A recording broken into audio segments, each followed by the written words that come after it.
Era uma quinta-feira, 18 de maio de 2023.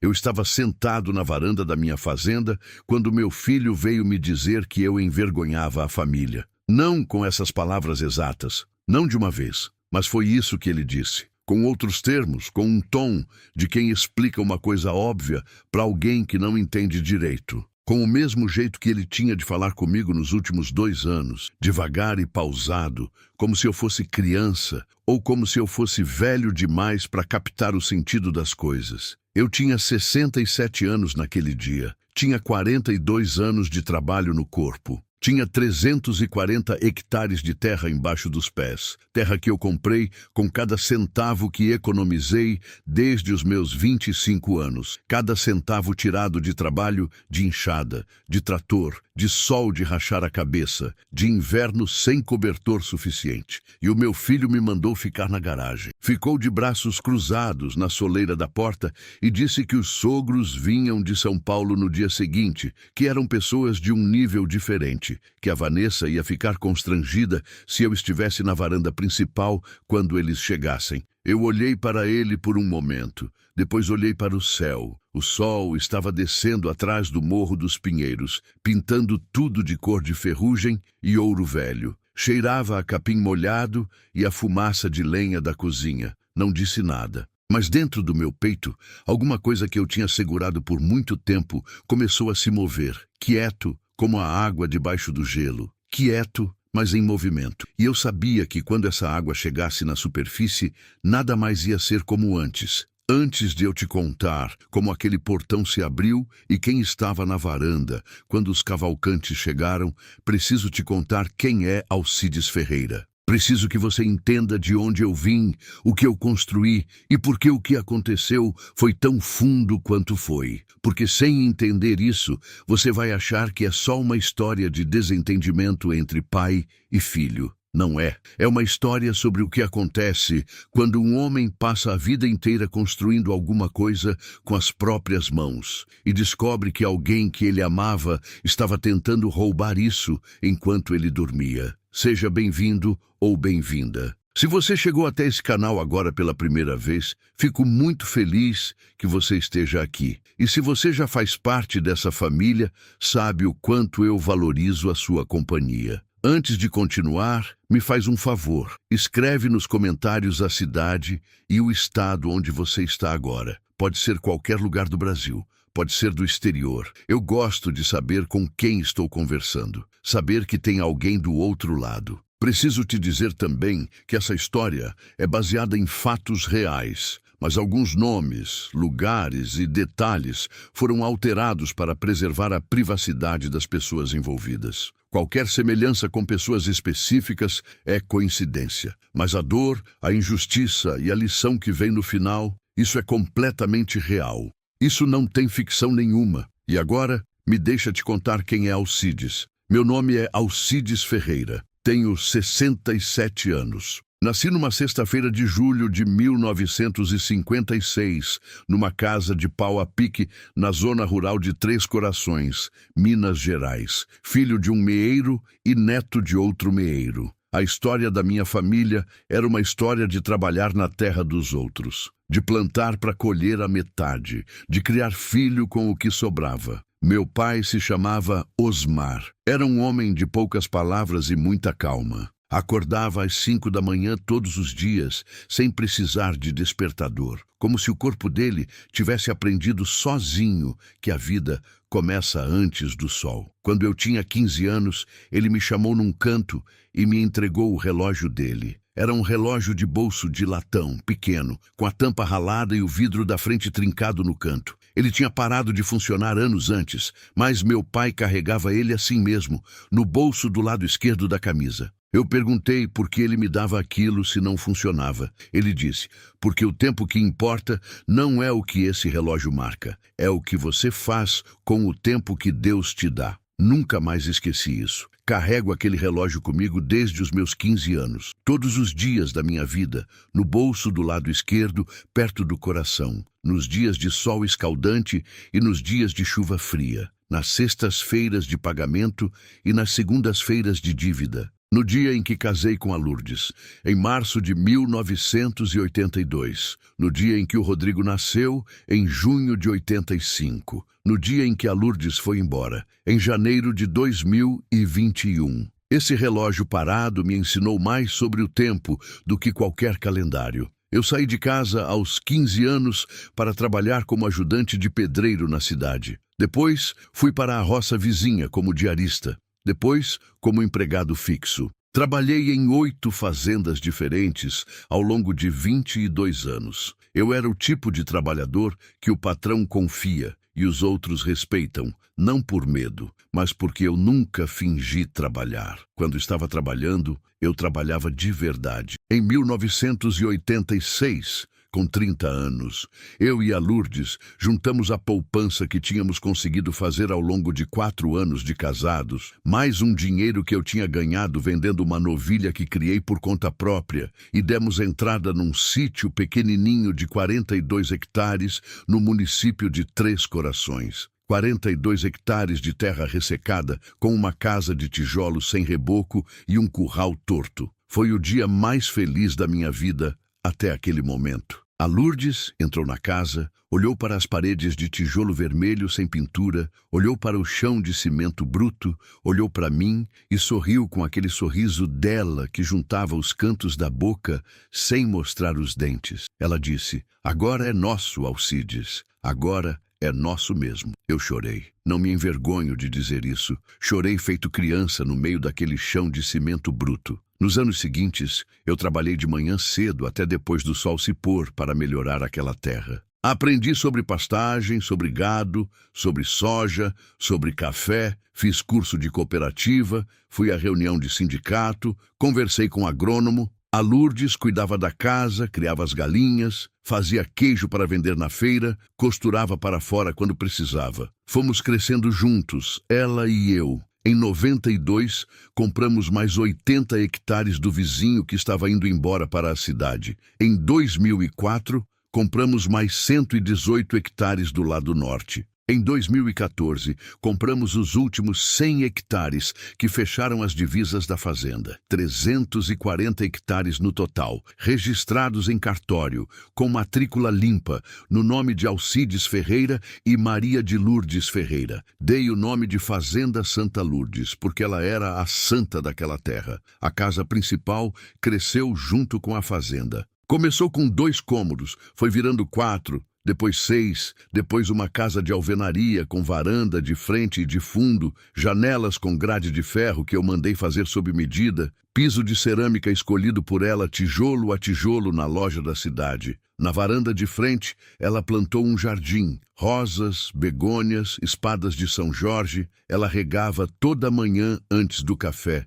descalça no piso frio, com o cabelo ainda solto. Quando ela se foi, em janeiro de 2021, de um câncer que ela guardou para ela mesma por tempo demais, antes de contar para mim, eu fiquei sozinho naquela varanda. E foi nessa solidão que o meu filho chegou com a Vanessa e os projetos deles. Deixa eu te contar como tudo começou a mudar. O Rodrigo cresceu nessa fazenda, estudou na escola da cidade, fez faculdade de administração em Varginha, se formou, foi trabalhar numa empresa de logística em São Paulo. Foi lá que conheceu a Vanessa Cavalcante, filha de um médico especialista e de uma advogada, criada em apartamento no Itaim Bibi, com viagem para a Europa e carro do ano. Não tenho nada contra quem nasce bem, nada mesmo. O problema nunca foi a origem da Vanessa. O problema foi o que ela e o Rodrigo juntos decidiram que eu representava. Eles se casaram em março de 2018, cerimônia linda em São Paulo,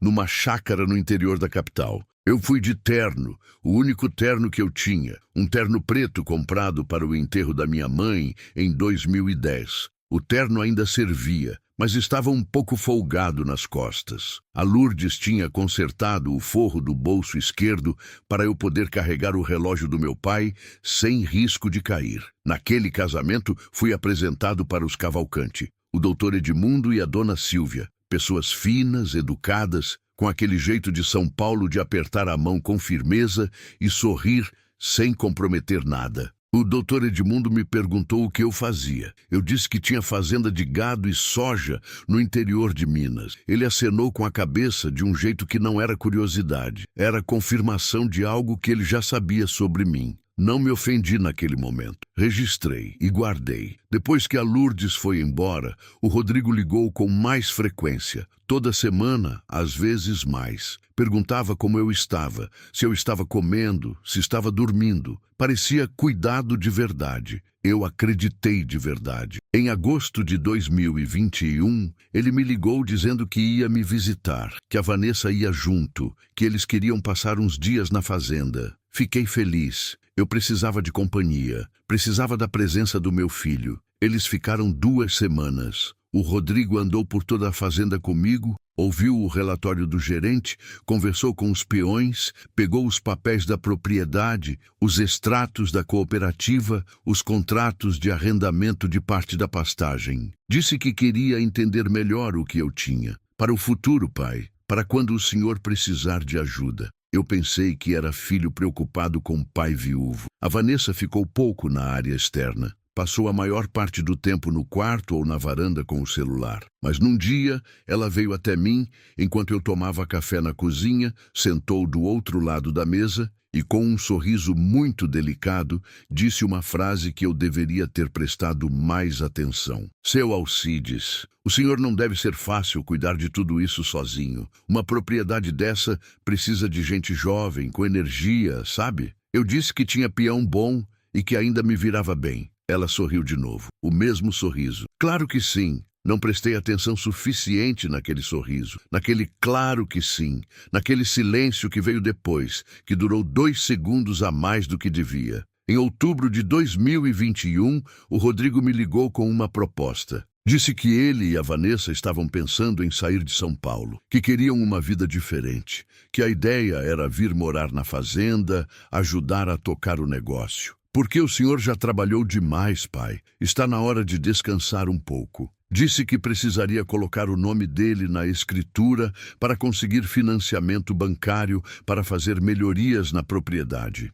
Eu ouvi tudo. Fiz uma pergunta só. Você tem certeza disso, Rodrigo? Sair de São Paulo para tocar fazenda? Ele disse. Tenho. A gente quer construir algo junto, pai. Algo junto. Essas palavras fizeram um efeito em mim que eu não esperava. Porque a Lourdes tinha dito a mesma coisa, 40 anos antes, parada no meio daquele chão de cimento bruto. Agora é nosso mesmo. Fui ao cartório em novembro de 2021. Assinei uma procuração, dando ao Rodrigo poderes para administrar a fazenda em meu nome. E acrescentei o nome dele como coproprietário de metade da propriedade, com a cláusula de que o restante ficaria resolvido por inventário no momento da minha morte. O tabelião me perguntou se eu tinha certeza. Eu disse que tinha. Deveria ter escutado um pouco mais a voz que me perguntou isso por dentro, naquele mesmo momento. Se você está me ouvindo e está sentindo esse aperto no peito que eu sentia naquela época,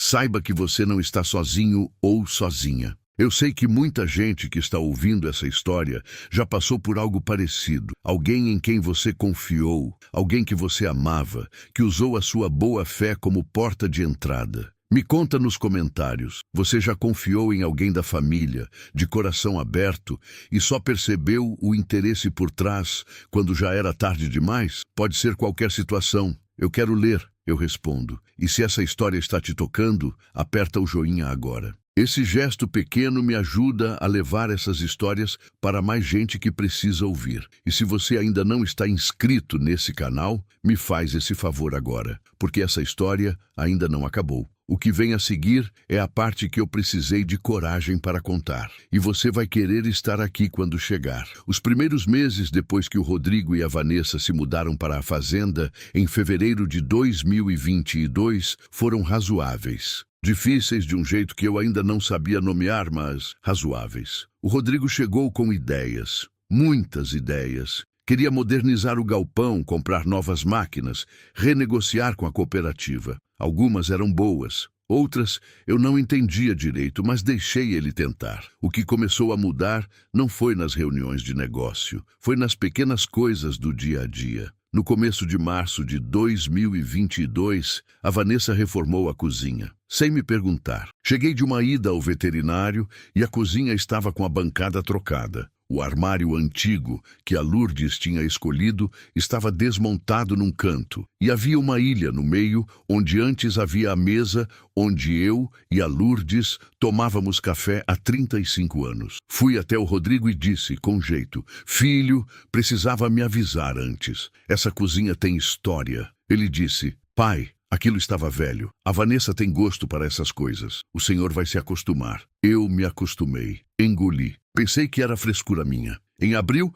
a Vanessa começou a reorganizar os quartos. O quarto de hóspedes, que ficava do lado do meu quarto, foi transformado no escritório do Rodrigo. Eles sugeriram de um jeito que não era bem sugestão que eu ficasse no quarto menor, no fim do corredor. Mais silencioso, seu Alcides. O senhor vai dormir melhor. O quarto menor ficava longe da varanda. Ficava do lado da lavanderia. A janela dava para o muro do curral. Eu me mudei. Não sem guardar o relógio do meu pai no bolso e sentar por um momento na beira da cama do quarto, que tinha sido meu por décadas, olhando para a janela que dava para o jardim da Lourdes. Fechei os olhos, respirei, me levantei. Em junho de 2022, a Vanessa contratou uma nova empregada sem me consultar, dispensando a Dona Teresa, que trabalhava na fazenda havia 11 anos. Dona Teresa veio até mim chorando, com a carteira de trabalho na mão. Fui até o Rodrigo de novo, dessa vez com mais firmeza. Rodrigo, a Dona Teresa não pode ser mandada embora assim. Ela está aqui há 11 anos. Eu devia a ela um aviso com antecedência, indenização correta, respeito. Ele virou a cadeira para me encarar, cruzou os braços e disse, com uma voz que eu não conhecia, uma voz lisa e fria, pai, a gente está tentando profissionalizar a operação aqui. Decisões de pessoal são minhas agora. O senhor me deu essa responsabilidade quando assinou lá no cartório, lembra? Lembra. Eu lembrava. E aquelas palavras me mostraram que ele também lembrava. E que aquele dia no cartório, para ele, tinha um significado diferente do que tinha para mim. Para mim, era confiar no filho. Para ele, era uma transferência de poder. Eu saí do escritório sem responder. Fui até a varanda, sentei na minha cadeira de couro trançado e fiquei olhando para o jardim da Lourdes. As rosas dela estavam mal cuidadas. A Vanessa não sabia regar, ou não queria.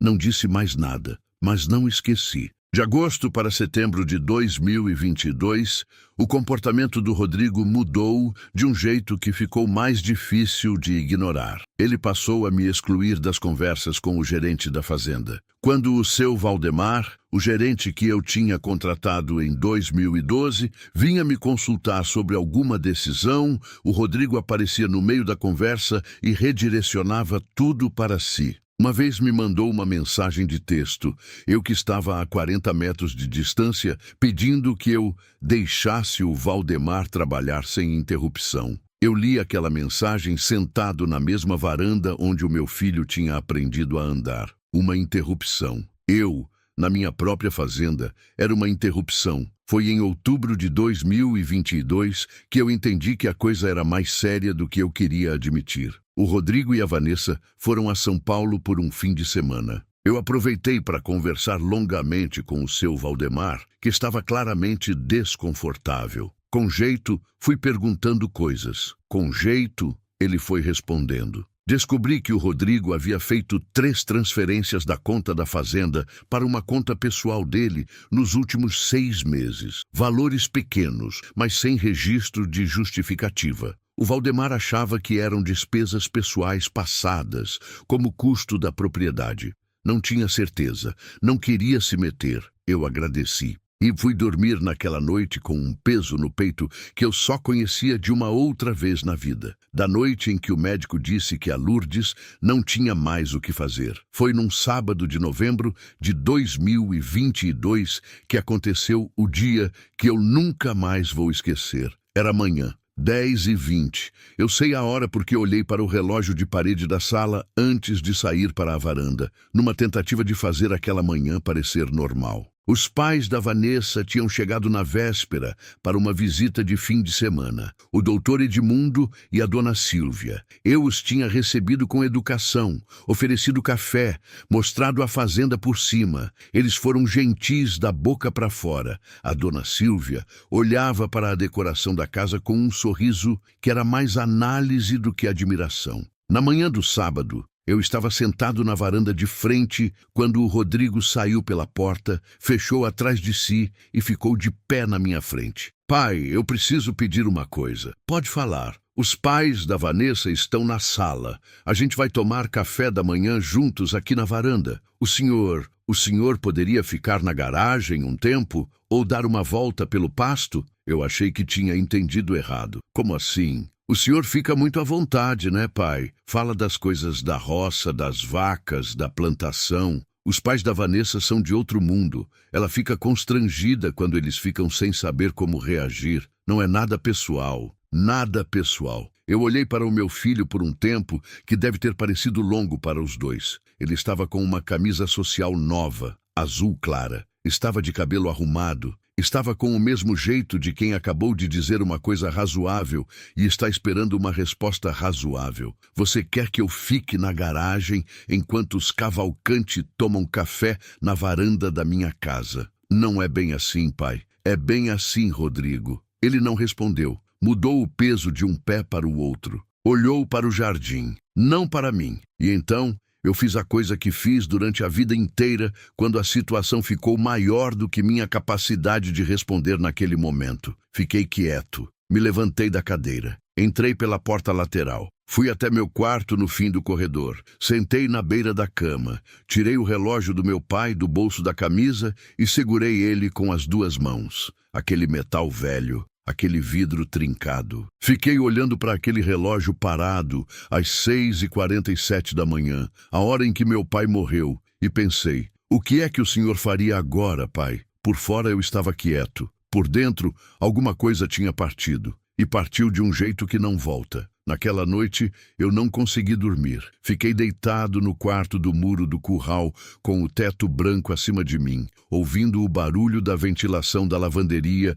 e o mugido distante do gado, e pensei em cada momento dos últimos meses. Juntei as peças de um jeito que eu tinha me recusado a juntar antes. O quarto menor, a cozinha da Lourdes destruída, a Dona Teresa dispensada, as transferências da conta, o Valdemar afastado. E agora isso, a garagem. O meu filho me mandou para a garagem como se eu fosse empregado da minha própria fazenda. Fiquei pensando o que a Lourdes diria. Ela tinha uma frase que repetia quando alguém abusava da nossa paciência. Dizia sempre com voz calma, sem raiva, mas com uma firmeza que parava o outro no lugar. Bondade não é fraqueza, mas tem gente que confunde. Eu tinha deixado confundir. Não sabia ainda o que ia fazer, mas sabia que aquela noite era o fim de alguma coisa. O fim de uma paciência que tinha sido usada contra mim. O fim de um silêncio que eles tinham interpretado como consentimento. A madrugada foi longa. Às 4 da manhã levantei, fui até a cozinha nova que não era mais minha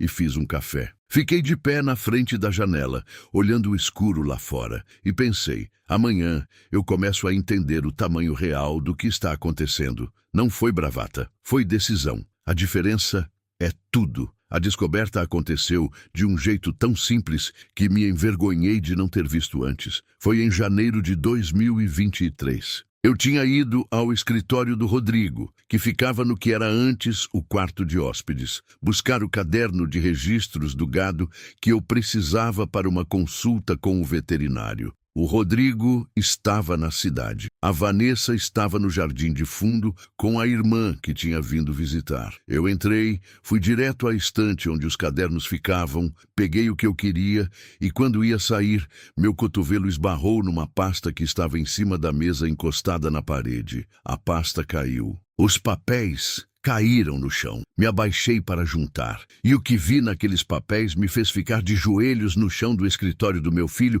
por um tempo que não sei medir. Era uma minuta de contrato, escrita em linguagem jurídica. mas eu consigo ler português. A minuta propunha a transferência integral da propriedade da Fazenda Santa Lourdes para o nome de Rodrigo Ferreira, com uma cláusula de usufruto vitalício em favor de Alcides Ferreira. Usufruto vitalício. Eu poderia morar na fazenda enquanto vivesse, mas ela não seria mais minha. Havia uma data na minuta. A primeira reunião com o advogado estava marcada para março de 2023. 2 meses à frente. Eu juntei os papéis do chão com cuidado. Coloquei de volta na pasta. Deixei a pasta exatamente como estava, com a mesma inclinação de antes. Saí do escritório com o caderno do gado na mão e fechei a porta. Fui até o banheiro. Lavei o rosto com água fria, me olhei no espelho. E o que eu vi no espelho não era um homem destruído. Era um homem que acabou de entender que o chão que ele pensava que estava pisando não existia e que precisava encontrar um chão de verdade antes que a queda acontecesse. Saí pela porta dos fundos, fui até o pasto. Andei por uns 20 minutos entre o capim alto, sob o sol de janeiro que queimava a nuca, e fui juntando tudo. Cada peça que eu tinha guardado sem querer nomear, a procuração ampla que eu tinha assinado, a copropriedade que eu tinha concedido, o isolamento progressivo, a troca do gerente de confiança, as transferências sem registro, a sugestão de ficar na garagem para não envergonhar a família. Cada coisa separada eu tinha conseguido justificar. Juntas, formavam uma imagem que não dava mais para não ver. O meu filho estava me preparando para me tirar da minha fazenda. Legalmente, silenciosamente, pacientemente. Estava usando a minha paciência como modelo. Sentei no chão do pasto ali mesmo, no meio do capim, como se as pernas tivessem decidido por mim. As mãos foram para o bolso. Peguei o relógio do meu pai. Segurei ele forte por um momento. Fechei os olhos e então levantei. Porque homem que meu pai criou não fica sentado no chão por muito tempo. O aliado que eu precisava estava a 6 quilômetros de distância, numa casa de fazenda parecida com a minha, com uma varanda parecida com a minha, só que sem o jardim de rosas. Seu Florencio Abreu tinha 72 anos. Tinha sido meu vizinho por 38 deles. Antes de se aposentar, tinha sido advogado em Três Corações por quase 20 anos. Havia 5 anos que eu não o visitava como devia, porque o Rodrigo, aos poucos, tinha ido comentando que o seu Florencio fofocava demais, que não era bom ter esse tipo de pessoa muito por perto da propriedade. Eu tinha deixado o seu Florencio ir se afastando sem perceber que estava deixando. Naquele dia de janeiro de 2023, peguei o carro quando o Rodrigo e a Vanessa estavam no almoço e fui até a fazenda do seu Florencio. Ele estava na varanda. Quando me viu descer do carro, ficou quieto por um segundo. Depois disse só: "Alcides, entra pro lado, tem café." Sentamos. O café veio e eu contei tudo. Ele me ouviu sem me interromper por um bom tempo. Às vezes fechava os olhos de um jeito que eu sabia que estava processando. Uma vez fez um gesto com a mão pedindo que eu esperasse. Se levantou, foi buscar um bloco de papel e uma caneta e voltou. Quando eu terminei, ele ficou em silêncio por quase 1 minuto. Depois disse: "Alcides, você tem sorte. Esse tipo de manobra, quando o procurador age contra o interesse do outorgante, tem solução. A procuração pode ser revogada a qualquer momento. E a transferência da propriedade, se ainda não aconteceu, pode ser impedida. Ainda não aconteceu. A reunião com o advogado está marcada para março. Então você tem tempo, mas precisa agir antes." Ele me explicou o que precisava fazer, com paciência, com palavras que eu entendia. Me deu o nome de um advogado de confiança em Varginha, especializado em direito de família e imóveis. Me disse o que documentar, o que guardar, o que não tocar. Antes de eu sair, o seu Florencio colocou a mão no meu ombro e disse uma coisa que ficou: "Alcides, eu vi o que estava acontecendo nos últimos 2 anos. Fiquei com vontade de vir te falar, mas sabia que você tinha que chegar à sua conclusão. Às vezes, a gente precisa ver com os próprios olhos." Eu disse: "Devia ter vindo antes." Ele disse: "Você veio quando precisava. Isso basta." Voltei para a fazenda pela entrada dos fundos. O Rodrigo e a Vanessa ainda estavam na sala assistindo televisão. Entrei no meu quarto pelo corredor, sentei na cama e tirei o relógio do meu pai do bolso esquerdo da camisa. Segurei aquele metal pesado e frio por um longo momento. Pensei no meu pai. Pensei na Lourdes. Pensei nas palavras que ela costumava dizer quando alguém tratava ela com injustiça. Ela não ficava com raiva. Ficava com uma resolução quieta, daquelas que não precisam de barulho para ser reais. Eu não ia agir por raiva. Ia agir por amor àquela terra que eu e a Lourdes construímos, por amor à memória do meu pai, que me deu um relógio parado e me ensinou que o tempo que importa é o que você faz com o que Deus te dá. E porque Alcides Ferreira, filho de Osmar, marido de Lourdes, não ia ser tirado da sua própria fazenda enquanto ainda tivesse força nos braços e clareza na cabeça. Liguei para o advogado do seu Florencio naquela tarde, Dr. Paulo Henrique Martins, especializado em direito de família e registro de imóveis em Varginha. Expliquei a situação. Ele me pediu um encontro presencial com urgência. Na manhã seguinte, me levantei às 5, me vesti, fiz meu café sozinho na cozinha que não tinha mais a bancada da Lourdes. E antes de sair, passei pelo corredor e parei em frente à porta fechada do escritório do Rodrigo. Não entrei. Só fiquei olhando para a porta por um momento. Depois fui. O doutor Paulo Henrique Martins era um homem de uns 55 anos. Cabelo grisalho, óculos redondos, mesa organizada com uma precisão que me deu confiança imediata. Ouviu tudo, tomou notas, pediu cópias de documentos que eu tinha trazido. No final da reunião, ele disse: "Seu Alcides, o senhor agiu no tempo certo. A procuração pode ser revogada hoje, se o senhor quiser. O registro de copropriedade também pode ser contestado, dependendo das condições em que foi firmado. Mas o mais importante agora é reunir evidências do que está acontecendo antes que qualquer transferência adicional seja tentada. O que eu preciso reunir?" Ele abriu um caderno e começou a listar: extratos bancários das contas da fazenda com as transferências não justificadas, registros de despesas pessoais lançadas como custo da propriedade, qualquer documento que demonstrasse que a administração estava sendo usada em benefício próprio do Rodrigo, depoimento do seu Valdemar, se ele concordasse, e a minuta do contrato que eu tinha visto, fotografada discretamente se possível, para demonstrar a intenção prévia. Saí do escritório do Dr. Paulo Henrique com uma lista e com uma clareza que eu não tinha sentido desde que a Lourdes estava viva. Nos 2 meses seguintes, eu trabalhei, com cuidado, sem revelar nada. Continuei acordando cedo, continuei indo ao pasto, continuei sendo o pai que ia dormir cedo e não atrapalhava os planos do casal. Mas fui ao banco em Três Corações e solicitei o histórico completo das movimentações da conta da fazenda dos últimos 18 meses. Fui à cooperativa e pedi cópia dos contratos de entrega de safra que tinham sido renegociados sem a minha assinatura. Conversei com o Valdemar, que depois de 2 cafés e muita conversa franca, concordou em assinar uma declaração sobre o que tinha presenciado. E numa tarde em que o Rodrigo saiu e a Vanessa estava com dor de cabeça no quarto, entrei discretamente no escritório, tirei a pasta da mesa com cuidado, fotografei cada página da minuta com o celular e coloquei tudo de volta exatamente como estava. 13 de março de 2023, segunda-feira. Levei tudo para o Dr. Paulo Henrique. Ele olhou os documentos por 1 hora, tomando notas, comparando, organizando. Depois tirou os óculos, esfregou os olhos e disse: "Está bom, tenho o suficiente. Quando o senhor quer fazer isso?" Eu já sabia a resposta. Sabia desde que o Rodrigo me mandou para a garagem em novembro, quando os Cavalcante vierem visitar de novo. O Dr. Paulo Henrique me olhou por cima dos óculos. "Por quê?" "Porque meu filho me envergonhou na frente deles.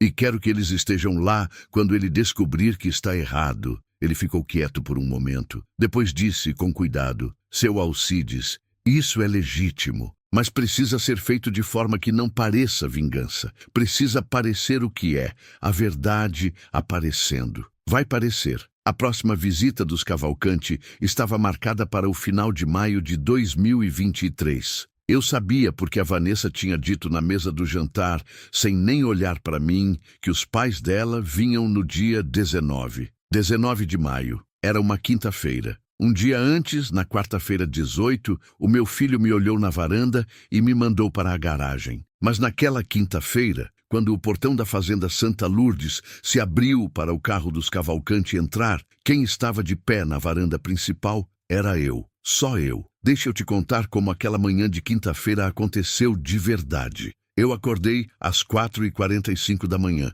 Nem precisei de alarme. Tomei banho demorado, me vesti com calma. Calça de tecido escura, camisa branca de botão que a Lourdes tinha me dado no aniversário, o cinto de couro que eu tinha comprado quando fechei a compra dos últimos 100 hectares da fazenda em 2014. Fiz meu café, comi pão com requeijão de pé na cozinha. Ouvi o silêncio da casa. No bolso esquerdo da camisa, o relógio do meu pai. Às 6h15, liguei para o Dr. Paulo Henrique. Confirmamos os últimos detalhes. Ele me disse: está pronto, pode seguir. Às 6h30, o seu Florencio chegou de carro com a esposa, a dona Guiomar. Eu os recebi na varanda. Trouxemos mais 2 cadeiras. O jardim da Lourdes estava mal cuidado, mas havia uma rosa vermelha aberta naquela manhã que não estava lá na véspera. Eu olhei para ela e não disse nada, mas registrei. Às 8h15, o Rodrigo desceu para a cozinha. Me viu sentado na varanda com o seu Florencio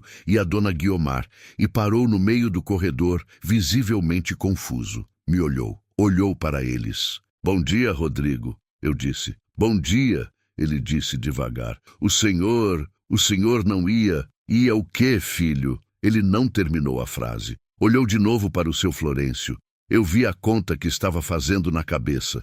Só não sabia o total ainda. A Vanessa desceu às 8h40. Quando me viu na varanda, parou também. Ficou me olhando com aquele sorriso que dessa vez não subiu até os olhos. Seu Alcides. Mas o senhor não estava... Estava onde, Vanessa? Na garagem? Silêncio. O Rodrigo foi falar, mas eu me levantei devagar, fui até a mesa da varanda onde eu tinha deixado uma pasta e disse com voz calma: filho, senta aqui comigo um momento antes dos seus sogros chegarem. Eu preciso te mostrar umas coisas. Ele sentou. A Vanessa ficou de pé encostada na porta. Eu abri a pasta. Rodrigo, aqui está o extrato bancário da conta da fazenda dos últimos 18 meses. Nesse período, foram feitas 11 transferências para a sua conta pessoal, totalizando 47 hectares. R$300, sem registro de justificativa nos livros da propriedade. Ele ficou imóvel. Aqui está a declaração assinada pelo seu Valdemar, nosso gerente, atestando que despesas pessoais suas foram lançadas como custo operacional da fazenda ao longo de 2022 e 2023. A Vanessa fez um movimento. O Rodrigo levantou a mão para ela, um gesto pequeno, querendo dizer que ela ficasse quieta. E aqui, eu disse, colocando o último documento sobre a mesa, está a fotografia da minuta do contrato que o senhor preparou com um advogado para transferir a propriedade integral da Fazenda Santa Lourdes para o seu nome, com uma cláusula de usufruto vitalício para mim. A reunião com esse advogado estava marcada para março, 2 meses depois que você me mandou ficar na garagem para não envergonhar a família dos Cavalcanti. O silêncio que se seguiu foi tão pesado que eu quase podia senti-lo como coisa física, como o ar antes de uma tempestade de verão. O Rodrigo levantou os olhos para mim, e pela primeira vez em muito tempo, eu vi o meu filho de verdade naquele rosto. Não o homem calculista, não o administrador frio. O menino de 8 anos que subia na minha garupa quando eu ia buscar o gado no fim da tarde. Aquele menino estava lá, assustado, mas esse momento durou pouco. Pai, isso é fora de contexto. A minuta era uma ideia preliminar. A gente nem tinha discutido. Rodrigo, a minha voz não subiu. Ficou no mesmo tom. Não, ele fechou a boca. Ontem à tarde, aqui nessa mesma varanda, você me mandou para a garagem porque eu envergonharia a sua família. Hoje de manhã, sentado nessa mesma cadeira, eu te mostro documentação de desvio de recursos da minha propriedade e de uma tentativa de transferência sem o meu consentimento real. Fiz uma pausa. Eu não estou aqui para te destruir. Estou aqui para que você entenda o que está acontecendo e para que os Cavalcanti também entendam quem sou eu e o que é essa fazenda. Foi exatamente nesse momento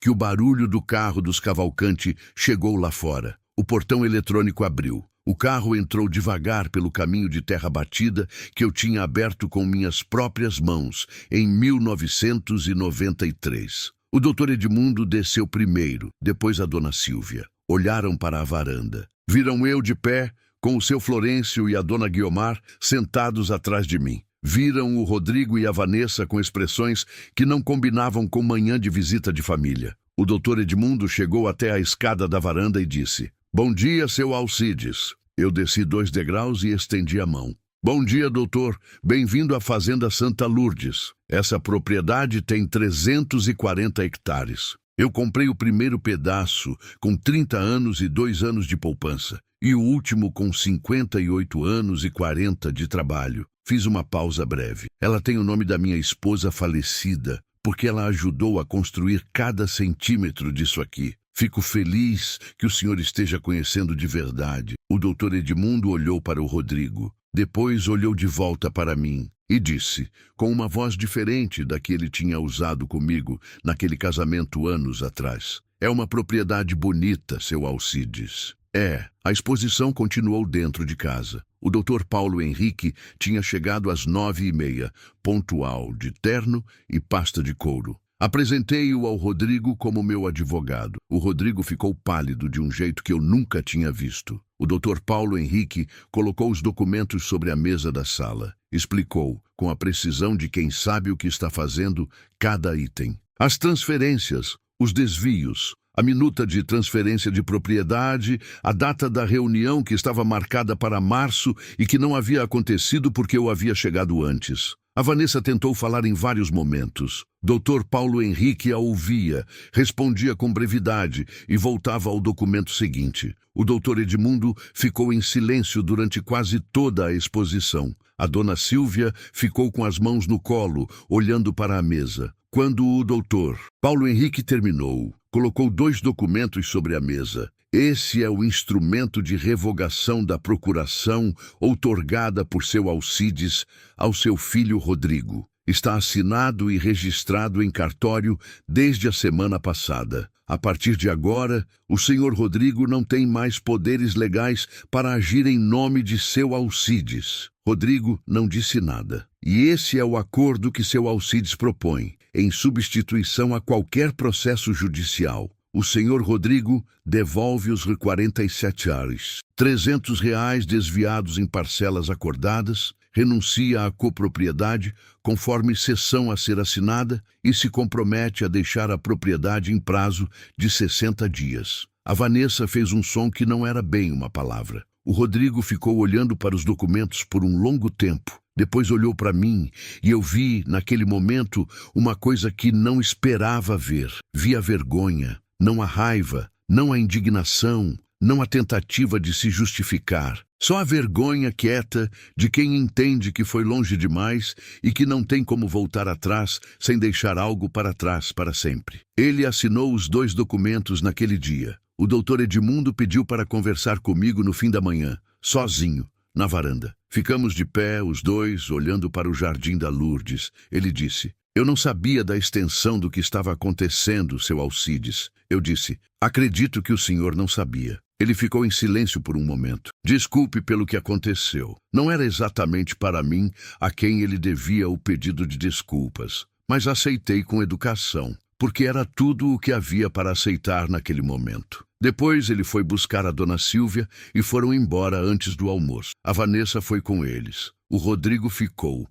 Ele e eu ficamos sentados na varanda. Os 2, por um tempo que não sei quanto durou. O sol havia dobrado o morro. O Jardim da Lourdes estava na sombra. O Rodrigo finalmente disse, com a voz pequena: "Eu não devia ter feito isso, pai." Eu não respondi imediatamente. Olhei para o jardim, para a rosa vermelha que tinha aberto naquela manhã. Depois disse: "Não, filho, não devia." Eu me deixei levar. A Vanessa tinha vergonha de tudo isso, da fazenda, do senhor, e eu fui junto porque queria que ela ficasse feliz, porque queria parecer igual a eles. Ele parou. Ficou com os olhos vermelhos. Eu olhei para ele por um tempo. "Rodrigo, eu entendo que você amava a mulher. Entendo que queria a aprovação do sogro. Entendo que eu sou um homem de roça e que isso nunca ia ser o que os Cavalcanti esperavam. Mas tem uma coisa que eu não entendo e provavelmente nunca vou entender. Ele me olhou. Como você conseguiu me olhar nos olhos todos esses meses? Ele não respondeu. Baixou a cabeça. Eu me levantei. Entrei pela porta da frente da minha própria casa. Não disse que perdoava. Não disse que não perdoava. Não era o momento para nenhum dos dois. Era o momento de deixar o silêncio fazer o trabalho que as palavras não conseguem. O processo formal levou alguns meses para se resolver completamente. Em junho de 2023, o Rodrigo assinou a cessão de copropriedade de volta para o meu nome, devolvendo para mim a fração que eu tinha transferido em novembro de 2021. A Fazenda Santa Lourdes voltou a estar registrada integralmente no nome de Alcides Ferreira. Em julho, depois de muita negociação, o acordo sobre os 47.300 reais foi firmado. O Rodrigo pagaria em parcelas de R$ 1.200 por mês, com a primeira a vencer em agosto. Não era sobre o dinheiro para mim, era sobre o reconhecimento de que havia uma dívida, que aquelas transferências tinham nome e precisavam de um acerto. O Rodrigo e a Vanessa saíram da fazenda no final de junho, foram para Varginha primeiro, depois eu não soube mais. O seu Valdemar voltou a me reportar diretamente. Na primeira conversa que tivemos, depois que tudo se resolveu, ele me disse: "Seu Alcides, eu devia ter falado antes. Me arrependo disso." Eu disse: "Você falou quando foi me encontrar com os extratos na mão." Isso contou. Contratei uma moça da cidade vizinha, a Eliana, para ajudar na casa 3 vezes por semana. Não para substituir a dona Teresa, que já tinha ido trabalhar em outro lugar, mas para ter companhia e ajuda nos dias que meu corpo pedia mais descanso. Em setembro de 2023, a irmã da Lourdes, a dona Benedita, que morava em Belo Horizonte e havia anos não me visitava, me ligou. Ela tinha ficado sabendo de parte do que aconteceu por um familiar em comum. Perguntou se podia vir me visitar. "Pode vir, Benedita, quando quiser." Ela veio numa sexta-feira, chegou no final da tarde, desceu do carro, olhou para a varanda, olhou para mim e ficou quieta por um momento. Depois disse: "Alcides, você está bem?" Não era pergunta, era observação. "Estou, Benedita." Ela olhou para o jardim da Lourdes. As rosas estavam melhor do que estavam no tempo do Rodrigo e da Vanessa. Eu tinha retomado o hábito de regar de manhã, descalço no piso frio, como a Lourdes fazia. "Você cuidou do jardim dela?"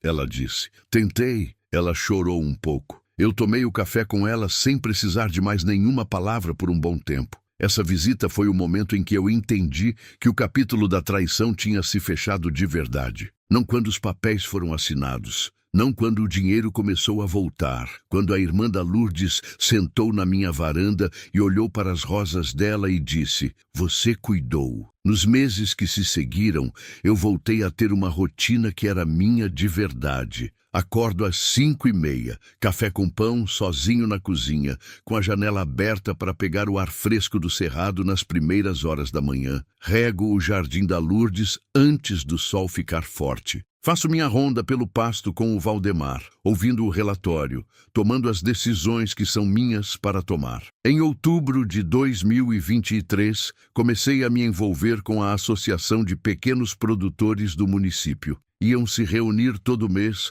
discutir preços, cooperativa, técnicas.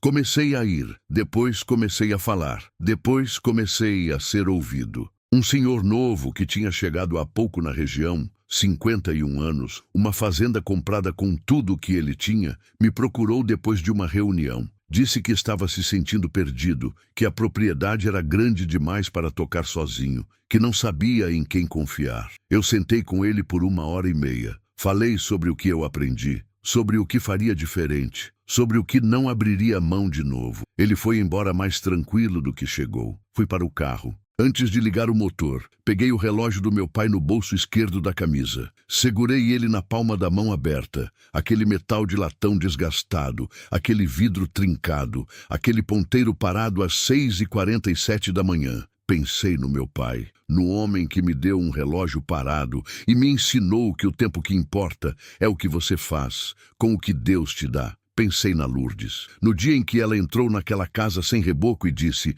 "Agora é nosso mesmo." Pensei no dia em que o portão da fazenda abriu para o carro dos Cavalcante e eu estava de pé na varanda, de pé, sozinho, no lugar que era meu. E sorri, não de triunfo, de paz. Existe uma diferença enorme entre essas duas coisas. Demorei a vida inteira para entender, mas entendi. Deixa eu te dizer o que aprendi com tudo isso, porque não seria honesto da minha parte guardar só para mim. O primeiro aprendizado é o mais difícil. Bondade não é o problema. O problema é quando a bondade vira permissão. Eu fui um homem bom com meu filho. Confiei nele, abri as portas da minha casa, do meu negócio, do meu nome em cartório. Fiz isso por amor, e o amor estava certo. O que estava errado era o silêncio que veio depois dos primeiros sinais. Cada vez que eu notei algo e descartei, ensinei que aquele comportamento não tinha consequência, e comportamento sem consequência cresce. Não foi fraqueza ter confiado. Fraqueza teria sido deixar continuar depois que eu sabia.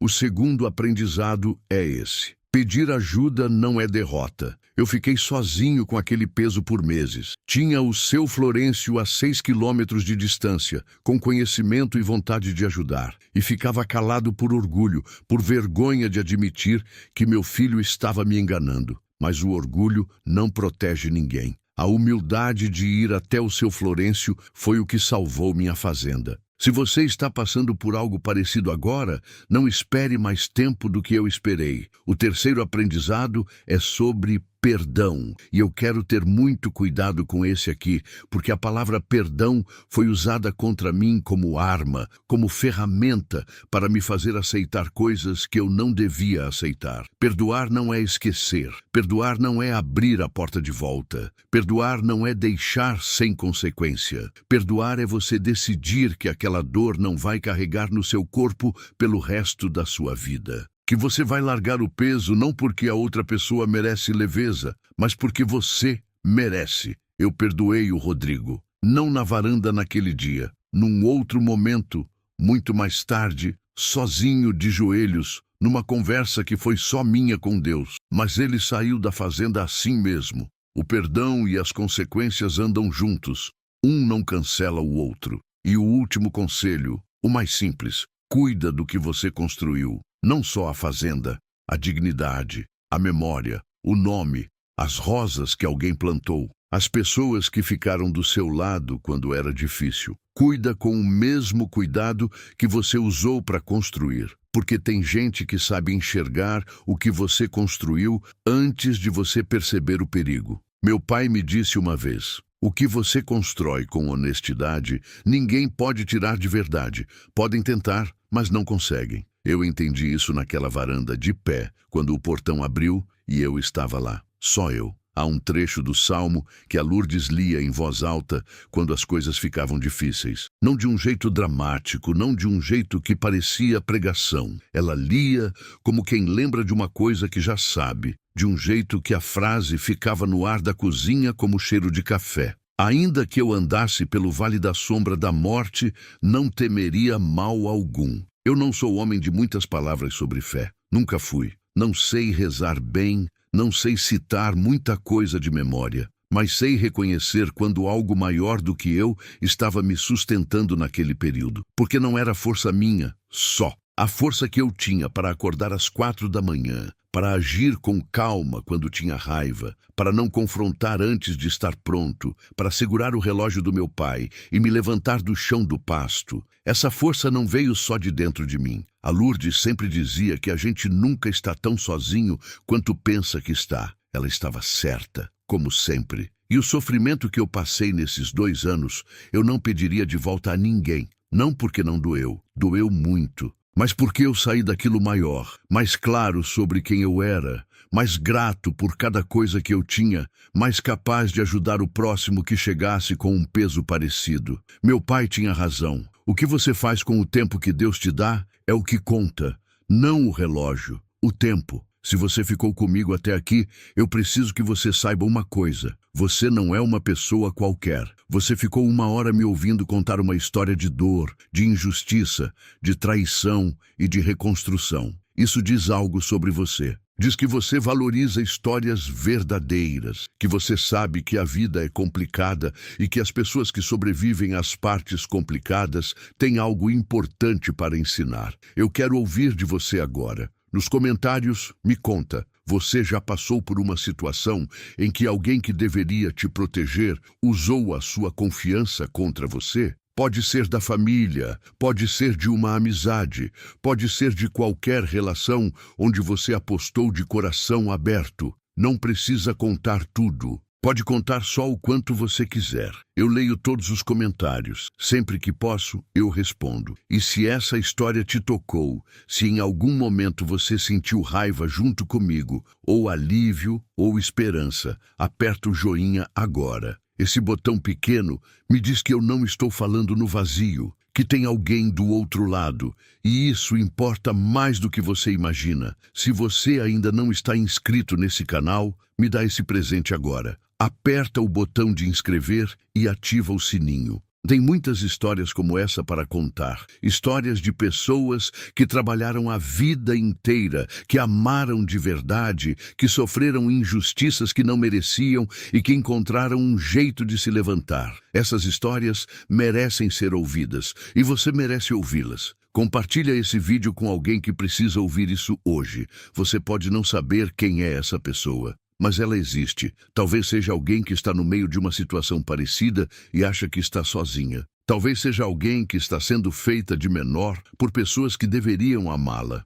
Esse vídeo pode ser exatamente o que ela precisava para respirar fundo e dar o próximo passo. Eu te agradeço do fundo do coração por ter ficado, por ter ouvido. Meu nome é Alcides. Tenho 67 anos, 340 hectares de terra, um jardim de rosas que precisa de cuidado todo dia e um relógio parado no bolso que me lembra que o tempo que importa é o que você faz com o que recebe. Até a próxima história. E cuida bem do que você construiu. Essa história contém elementos ficcionais inseridos para fins narrativos e de proteção à privacidade das pessoas reais envolvidas. Nomes, datas e algumas circunstâncias foram adaptados. Qualquer semelhança com pessoas específicas identificáveis é mera coincidência, mas a experiência de injustiça, a dor da traição e a força da reconstrução são completamente reais.